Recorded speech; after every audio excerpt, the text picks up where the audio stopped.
മോള് പഠിച്ചിണ്ടാ? ദേ അമ്മാവ, അല്ലെങ്കിലേ ഞാൻ 100 ടെൻഷനിലാ നിക്കണേ. ശരി, പഠിച്ചിണ്ട്. ജോലി തരാൻ വല്ല ഉദ്ദേശം ഉണ്ടാ? മോളെ, ബസ് സ്റ്റാൻഡിൽ ഒരുത്തൻ കയ്യിൽ 1000 തരുമോ, തിരിച്ചവൻ ഗൂഗിൾ പേ അയക്കാന്ന് പറഞ്ഞ് പൈസ ചോദിച്ചു. കാണാൻ ഡീസന്റ് ആണല്ലോ എന്ന് വിചാരിച്ച് ഞാൻ അവന്റെ കയ്യിൽ 1000 കൊടുത്തു. അവൻ തിരിച്ച് ഗൂഗിൾ പേയും ചെയ്തു. പക്ഷെ അക്കൗണ്ടിൽ ഇതുവരെ പൈസ കയറിയിട്ടില്ല.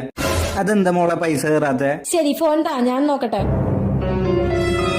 എത്ര നാളായി ഗൂഗിൾ പേ ഉപയോഗിക്കാൻ തുടങ്ങിയിട്ട്? കഴിഞ്ഞ ആഴ്ച ചെക്കൻ കയറ്റിയെന്ന്. അതൊക്കെ ഞാൻ കറക്റ്റായി ഉപയോഗിക്കും. പാസ്വേഡ് 234. പാസ്വേഡ് ഒക്കെ എന്തിനാ എന്നോട് പറയണേ? എന്നാ ഞാൻ വെറുതെ പറഞ്ഞ 234 അല്ല, 1234 ആ പാസ്വേഡ്. ഇങ്ങനെ ഞാൻ ആൾക്കാരെ കൺഫ്യൂഷൻ ആക്കും. എന്നെ അങ്ങനെ പറ്റിക്കാൻ പറ്റില്ല. ഓ, സൂപ്പർ സൂപ്പർ. അമ്മാവൻ ആരെ കൊണ്ട് പറ്റിക്കാൻ പറ്റില്ല. അല്ല, അതൊക്കെ ശരി. പൈസ എപ്പോ വരും? അമ്മാവന്റെ 2 റൗണ്ട് ഓടിയിട്ട് വാ. അപ്പൊ പൈസ കയറുവോ? മൊട്ട കയറും. എന്താ മോളെ ഇങ്ങനെയൊക്കെ പറയണേ? അവൻ ഗൂഗിൾ പേയിൽ പൈസ ഒന്നും അയച്ചിട്ടില്ല. 1000 രൂപ എന്ന് പറഞ്ഞിട്ട് ഗൂഗിൾ പേയിൽ മെസ്സേജ് അയച്ചേക്കണേ. അതുപോലും അറിയാത്ത പൊട്ടനാണ് അമ്മാവൻ. അയ്യോ, അവൻ പറ്റിച്ച മോളെ. എന്തെങ്കിലും വഴി